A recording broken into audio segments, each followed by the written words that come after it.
Hello मरমৰ ছাত্ৰ ছাত্ৰীসকল আশা কৰিছো ভালে আছা। আজি এটা নতুন চেপ্টাৰ আৰম্ভ কৰিছো ক্লাস 10 মেথছৰ এক্সাৰসাইজ 3.2 কোৱেশ্চন নম্বৰ 1 তোমালোকক ভালকে অসমীয়া বুজাই দিম।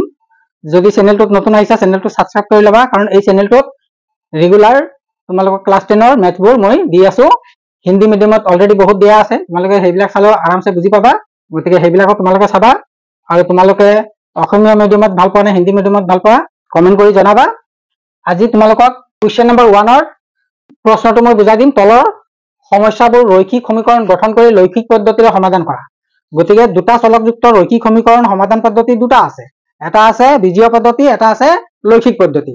तो लेखर सहायतो आमी कि करिब पारो रैखिक समीकरणजोर समाधान आमी उलियाब पारो। এই অনুশীলনীটোত 3.2 क्वेश्चन नम्बर 1 हेतुके কৈছে যে लैखिक पद्धतिरे समाधान करे ইয়াৰ समाधानটো কৰিব লাগে। তো প্ৰশ্নটো কি কৈছে তোমালোকে ভালকে মন দি শুনিবা। এবাৰ ভালকে বুজি ললে বাৰবাৰ বুজি থাকিব নালাগে। প্ৰশ্নটো প্ৰথমে আমি বুজি লও। ইয়াত দিয়া আছে যে দশম শ্ৰেণীৰ 10 জন ছাত্ৰ ছাত্ৰীয়ে গণিতৰ কুইজত অংশগ্ৰহণ কৰে। যদি ছোৱালীৰ সংখ্যা ল'ৰাতকৈ 4 জন বেছি হয় তেন্তে কুইজত অংশগ্ৰহণ কৰা ল'ৰা ছোৱালীৰ সংখ্যা নিৰ্ণয় কৰা। গতিকে এইটো আমি বিজীয় পদ্ধতিটো কৰিব পাৰো, কিন্তু ইয়াত আমাক লৌকিক পদ্ধতিৰে কৰিবলৈ কৈছে। অংকটো মই কমপ্লিট কৰিয়ে ৰাখিছো, জাস্ট তোমালোকক বুজাই দিম, অলপ মন দি শুনিবা। প্ৰথম অংকটো ভালকে বুজি পালে তোমালোকৰ গোটেই অনুশীলনটো ইজি হৈ যাব। গতিকে আৰম্ভ কৰো। ইয়াত সমাধানটো আমি কেনেকৈ কৰিম? প্ৰথমে ইয়াত দশম শ্ৰেণীৰ 10 জন ছাত্ৰ ছাত্ৰী আছে, অৰ্থাৎ ল'ৰা আৰু ছোৱালী ছাত্ৰ আৰু ছাত্ৰী মিলাই 10 গৰাকী আছে। গতিকে আমি প্ৰথমে ধৰি লম ছাত্ৰৰ সংখ্যাটো আমি x ধৰি ললো, x জন ছাত্ৰ আছে আৰু ছাত্ৰীৰ সংখ্যাটো আমি y ধৰি ললো। এতিয়া প্ৰথমে প্ৰশ্নত আমাক কি কৈছে 10 জন ছাত্ৰ ছাত্ৰী, অৰ্থাৎ ছাত্ৰ আৰু ছাত্ৰী মিলাই 10 জন আছে। গতিকে x + y = 10। তোমালোকে কি কৰিবা, যেহেতুকে আমি লৌকিক পদ্ধতিৰে কৰিব লাগিব, গতিকে এই সমীকৰণটোৰ পৰাই আমি এটা টেবুল বনাই থৈ দিম। তে ইয়াৰ পৰা আমি y = 10 - x লিখিব পাৰা বা x = 10 - y লিখিলেও হ'ব। গতিকে এনেকে তুমি যিকোনো এটা চলকৰ ভ্যালু তুমি এনেকে উলিয়াই ইকুৱেশ্যন নম্বৰ 1 টো সমীকৰণ 1 টো তোমালোকে সিম্পলিফাই কৰি লবা আৰু ইয়াৰ লগে লগে ইয়াৰ টেবুলটো বনাই দিবা। টেবুলটো কেনেকে বনাবা? এতিয়া ইয়াত x ৰ মান x আৰু y, x ৰ মান যদি 0 ধৰা তেতিয়া 10 - 0 10 হ'ব। গতিকে y ৰ মানটো হ'ব 10। ঠিক x ৰ মান যদি আমি 10 ধৰো 10 - 10 কিমান হ'ব? 0। গতিকে y ৰ মানটো হ'ব 0। প্ৰথম টেবুলটো হৈ গ'ল। নেক্সট আকৌ দ্বিতীয় কন্ডিশনত কি কৈছে, যদি ছোৱালীৰ সংখ্যা ল'ৰাতকৈ 4 জন বেছি। ছোৱালীৰ সংখ্যা আমাৰ কিমান আছিলে? y আছিলে। গতিকে y = ল'ৰাৰ সংখ্যা কিমান আছিলে? x আছিলে। ইয়াতকৈ 4 জন বেছি, গতিকে y = হ'ব x + 4। তো ইয়াৰো কি কৰিবা, এটা টেবুল ইয়াত ধুনীয়াকে বনাই ৰাখিবা। x আৰু y, ইয়াত আমি যদি x টো যদি আমি 0 ধৰো তো 0 + 4 4 হ'ব, তাৰ মানে y = 4 হ'ব। আৰু x = যদি আমি -4 ধৰো, এটো যদি আমি -4 ধৰো তো -4 + 4 0 হৈ যাব। গতিকে y = 0 হ'ব। এনেকে তোমালোকে সৰু সৰু সংখ্যা ধৰিবা যাতে সংখ্যাটো ডাঙৰ নহয়। সৰু সৰু সংখ্যা হলে কি হ'ব, কম ঠাইতে তোমালোকৰ গ্ৰাফত এডজাস্ট হৈ যাব। গতিকে এইটো আমি ইয়াৰো আমি এটা টেবুল বনাই ললো। এতিয়া এই টেবুল দুটাৰ মানখিনি আমি গ্ৰাফ পেপাৰত প্লট কৰিব লাগে। যদি তোমালোকক পৰীক্ষাত গ্ৰাফ পেপাৰ দিয়া নহয় তেতিয়ালৈকে তোমালোকে কি কৰিবা, এনেকে x অক্ষ আৰু y অক্ষ কাটি লবা। এনেকে সমান অন্তৰালত তোমালোকে 1 2 3 4 5 6 7 8 এনেকে তোমালোকে আঁচবিলাক কাটি লবা।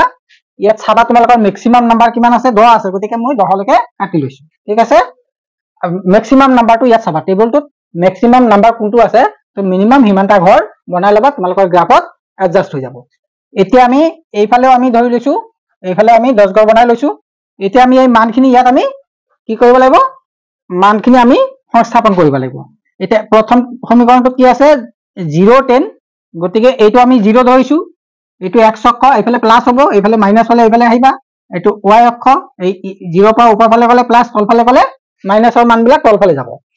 এতিয়া ইয়াত দিয়া আছে x ৰ ভ্যালু 0, y ৰ ভ্যালু 10। দুটা প্লাসত আছে 0 মানে x ৰ ভ্যালু 0 মানে এইটোৱে, আৰু y ৰ ভ্যালু 10 মানে ওপৰ ফালে 10 ঘৰ যাব। এনেকে ওপৰ ফালে তুমি 10 ঘৰ গলা এইটো।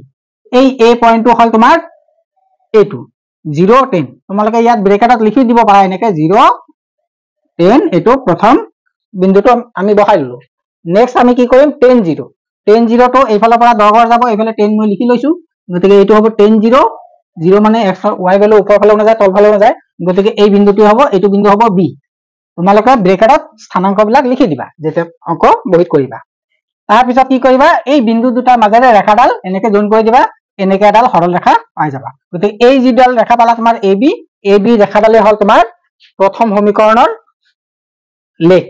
ঠিক আছে প্ৰথম সমীকৰণৰ লেখ আমি কি পালো ab ৰেখাডাল পালো নেক্সট আমি কি কৰিম এইটো টেবলৰ পৰা বহাম 0 4 x ৰ ভ্যালু 0 y ৰ ভ্যালু 4 মানে এই পইণ্টটো গতিকে এই পইণ্টটো আমি c বিন্দু পালো নেক্সট -4 0 তো -4 হলে ইয়াৰ পৰা 1 2 3 4 -4 বাওফালে আহিব x ৰ ভ্যালু আৰু y ৰ ভ্যালু 0 আছে গতিকে এই পইণ্টটোৱে হ'ব d পইণ্ট গতিকে c আৰু d মাজেদি আমি এটা লেখ আঁকি দিলে কি হ'ব এই লেখডাল cd ৰেখাডাল এনেকে বঢ়াই দিবা ৰেখাডাল এনেকে বঢ়াই দিবা আগৰ ৰেখাডালত কটাকে আমি বঢ়াব লাগিব যাতে এনেকে বঢ়াবা যাতে আগৰ ৰেখাডালক ক্ৰস কৰে গতিকে আগৰ ৰেখাডাল এইডাল আছে গতিকে আমি cd c আৰু d ইয়াৰ পৰা ইয়ালৈকে হল গতিকে এইটো আমি এনেকে বঢ়াই দি এই ৰেখাডাল আমি ইফালে বঢ়াই দিব পাৰিম দুইফালে ৰেখাডাল বঢ়াই দিবা কটাকটি যেটো বিন্দু হ'ব দুডাল ৰেখাই যত কটাকটি কৰিব সেই বিন্দুটোৱে হ'ব কি হ'ব এই লেখডালৰ সমাধান বিন্দু ঠিক আছে গতিকে এই ৰেখা দুডালে কত কাটিছে এই বিন্দুটোত কাটিছে এই বিন্দুটো ধৰি ললা আমি p ধৰি ললো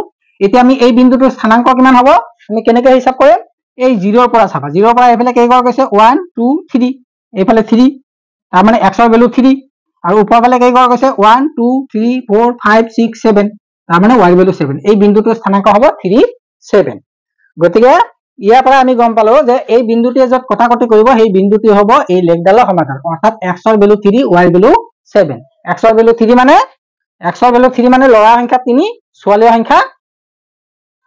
সংখ্যা 7 গতিকে তোমালোকে ইয়াত এটা নোট লিখি দিবা এতে a b c d বিন্দুবোৰ লেখত বহুৱাই পোৱা a b আৰু c d ৰেখা দুডালে p 3 7 বিন্দুত কাটিছে এই কথাটো তোমালোকে ইয়াত এক লাইন লিখি দিবা একদম ছুটিকে লিখি দিলে হ'ব কোনটো বিন্দুত কাটিছে 3 7 বিন্দুত কাটিছে গতিকে নিৰ্ণয় সমাধান হ'ব x ৰ ভ্যালু 3 y ৰ ভ্যালু 7 অৰ্থাৎ তলত আৰু এটা লাইন লিখি দিবা এতেকে লৰা সংখ্যা 3 জন আৰু ছাত্ৰ সংখ্যা 3 জন আৰু ছাত্ৰীৰ সংখ্যা 7 গৰাকী এইদৰে লিখি দিলে তোমালোকৰ সমাধানটো হৈ যাব গতিকে ভিডিওটো কেনেকা লাগিছে যদি ভাল লাগিছে লাইক কমেন্ট শেয়াৰ কৰিবা বন্ধু বান্ধৱক শেয়াৰ কৰিবা চেনেলটো সাবস্ক্ৰাইব কৰি লোৱা মোৰ হিন্দী মিডিয়ামত অলৰেডি বহুত প্ৰশ্ন দি থোৱা আছে এইটো লেসন কমপ্লিটে কৰি থোৱা আছে গতিকে মই তোমালোকৰ অসমীয়া মিডিয়ামৰ ছাত্ৰ ছাত্ৰীৰ কাৰণে মই এই ভিডিওটো বনাইছো তোমালোকে এইখিনি ভালকে বুজি লবা কিবা বুজি নাপালে কমেন্ট কৰিবা আৰু কেনেকুৱা ধৰণৰ ভিডিও তোমালোকৰ ভাল লাগে কোনটো লেসন বেছি টান পোৱা কমেন্ট কৰিবা মই সেই লেসনৰ সেই এক্সাৰসাইজৰ মই ভিডিও বনাই দিম তোমালোকে